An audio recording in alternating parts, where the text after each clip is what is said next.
Good afternoon. I'm Kathleen Lynam. I'm a retired chief nurse officer serving now as an executive coach with Healthcare Experience Foundation, and welcome.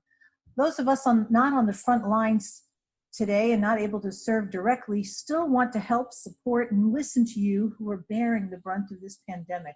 We want you to know we care about you, your well-being now and in the long term. And so we want to provide you with some quick but effective tools and ideas to keep you going. So today, this is a focus for leadership awareness during crisis, and we're going to conduct a mini self-assessment on you, the leader, and hopefully identify one concept that can assist you in persevering through these challenging times. So, did you choose to be a leader now? Were you appointed, delegated, voluntold, or called to the role? Whatever you have and whatever way you've entered this calling, I think Simon Sinek has beautifully captured both the joy and the pain of leadership. He says the true price of leadership is the willingness to place the needs of others above your own. Great leaders truly care about those they are privileged to lead and understand that the true cost of the leadership privilege comes at the expense of self-interest. And when we think about the pandemic and what it has cost you individually with your sleep, health, well-being, family, friends, we all know that. We know that it has an impact.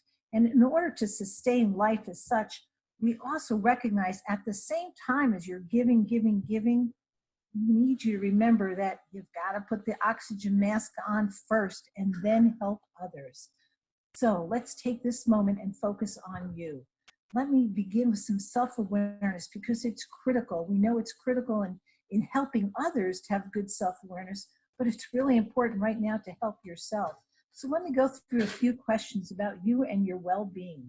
Let's begin with your physical well-being. How many hours have you worked in the past 2 weeks? Over 60 hours a week, I bet? Are you feeling exhausted, tired, whipped, or full of nervous energy? What about sleep? How much? How often? What's the quality of it? Are you having nightmares? I've talked to nieces and cousins and friends who are still working, and they're telling us over and over again, it's hard when you finally fall asleep that you're having nightmares and they're interrupting that very few precious hours that you have. What about your diet? Your last meal, the last time you drank a full bottle of water, perhaps sitting down. You know, as we coach leaders in healthcare about taking care of the patients, we always talk about it's much more than just the clinical or physical well-being. We really want to make sure we talk about their emotional well-being. So let's just take a moment here and think about your feeling. Where are you? Are you scared? Are you angry and frustrated? How about depressed or worried? Hopeless that this is never going to end, or overwhelmed? The important thing is to name what you're feeling, because as our sort of renowned person in the field, Brene Brown, says, if you don't name your feeling, it will eat you alive.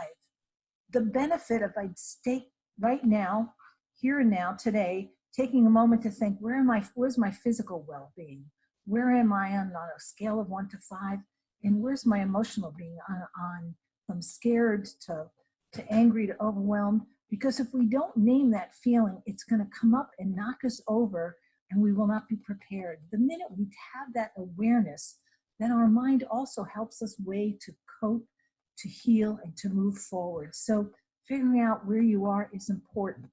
Secondly, we have to recognize that you cannot get to courage without walking through vulnerability. Again, from Brene Brown. And our guidance and our thoughts to you, your leader, wherever you are, in whatever position you're in, it's not only okay to feel vulnerable, afraid, or overwhelmed, it's normal. And the first thing that we have to realize for going through a trauma like this is we've got to validate and recognize whatever you're feeling is normal. So let's take a moment and just gain some perspective on what is the reality today and what's going on around there. The most important thing that we want you to go away with, realize, we know there is a lot to be afraid of. Fear is everywhere. And I love this little picture here about, please stop complaining about being home with your kids when I'm just praying I don't bring this virus home to mine. Fear and anxiety are everywhere. It's part of what everyone is experiencing. The important thing we want you to know is that this is not going to last forever, but recognizing other people and you are afraid, and it's okay to say that. It's okay not to have all the answers.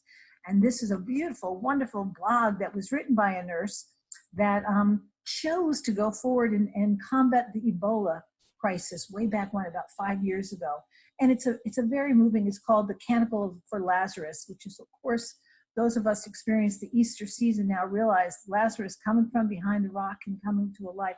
We too will come to life again after this, but she wants everyone to know it's okay to be scared and it's nothing to be ashamed of or afraid of. It's okay to talk about it.